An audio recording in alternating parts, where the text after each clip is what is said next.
Начало школьной жизни для ребенка связано с переменами. Первоклассники переносят их по-разному, но на привыкание часто уходит несколько месяцев. Новый класс, учителя, дисциплина. Психологи и педагоги сходятся во мнении, что успешность ребенка в школьном обучении во многом зависит от правильной подготовки к этому процессу.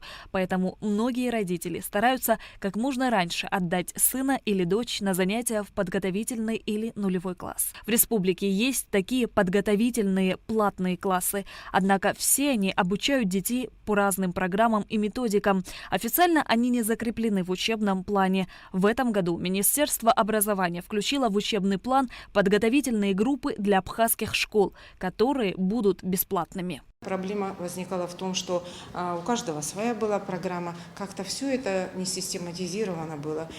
Своя программа, у кого-то качество получше, у кого-то похуже, и это все было, конечно, платно. Тут получалось как? В первый класс, когда дети шли, уровень знаний у детей очень был разный, поэтому мы не должны допустить, чтобы дети, которые не учились в этих подготовительных классах, они не должны выпадать из образовательно-учебного процесса. Это для нас очень важно, потому что на том этапе становления ребенка, формирования личности, у него не должно возникнуть ощущение, что он чем-то отстает от других. У ребенка 6-7 лет ведущий тип деятельности меняется с игрового на учебный. В этот момент дети проявляют интерес к учебе, хотят узнавать новое и развивать навыки. Дети также учатся работать в коллективе и усваивают большой объем информации. Если в этом возрасте ребенок получит позитивный опыт от образования, он будет с большей сознательностью заниматься в школе. Ада Кварчеля подчеркнула, что в Минпросвещении нацелены на поддержку именно абхазских школ в городах и селах, потому что они оказались более уязвимыми. К сожалению, такая тенденция сегодня есть, идет отток, может где-то больше, где-то меньше, но есть эта тенденция детей из абхазских школ в школы с русским языком обучения. Поэтому хоть как-то приостановить. Мы работаем в этом направлении, будем готовить наших будущих учителей. Поэтому я думаю, что справимся. В подготовительном классе наша задача подготовить ребенка к первому классу, адаптировать его. Для нас очень важно этот переходный период от детского сада в первый класс.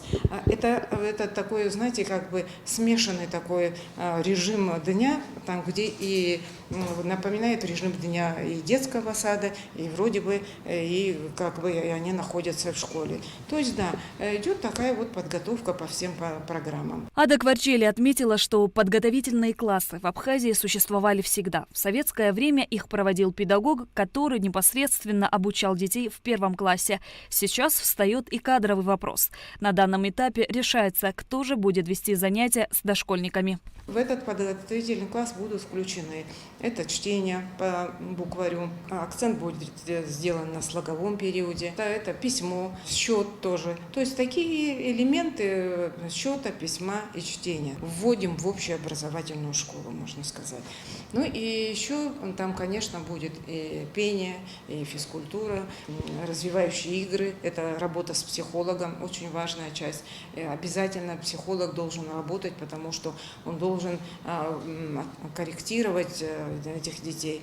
И еще, конечно, взаимодействие с родителями. Вот этот треугольник, ребенок, учитель и родители, конечно, вот очень важны. И научить на раннем этапе вместе работать, сотрудничать, это очень важно. Подготовительные классы для дошколят будут открыты в абхазских школах уже в этом году.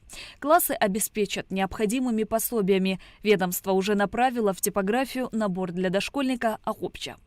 Шазина Ханагуа, Михаил Братухин, Абхазское телевидение.